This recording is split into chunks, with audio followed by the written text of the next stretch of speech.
পাইকপাড়ার একটা শান্ত গলিতে থাকে তিন বন্ধু, সাজিদ, দিসান আর বাদল। ছোটবেলার বন্ধু ওরা, সকাল বিকেল একসাথে খেলা, গল্প, আড্ডা, এমনকি ঝগড়াটাও ভাগাভাগি করে করে বড় হয়েছে। সাজিদ একটু ভাবুক ধরনের, নতুন কিছু শেখার খুব আগ্রহ। দিসান বরং চঞ্চল, খেলাধুলা আর মজার মধ্যে সব সময়। বাদল মাঝামাঝি, শান্ত, গম্ভীর, কিন্তু যখন হাসে তখন চারপাশ আলোকিত হয়ে যায়।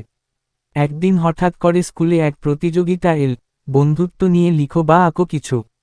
সবাই নিজের নিজের বন্ধুদের নিয়ে লিখল বা আঁকল, কিন্তু সাজিদ, দিসান আর বাদল মিলে ঠিক করল ওরা একসাথে একটা কিছু বানাবে। সাজিদ লিখল কিছু কথা, দিসান আঁকল একটা ছবি, তিনটা হাত একসাথে ধরা, আর বাদল করল একটা কবিতা, যার নাম ছিল তিন রঙের বন্ধুত্ব।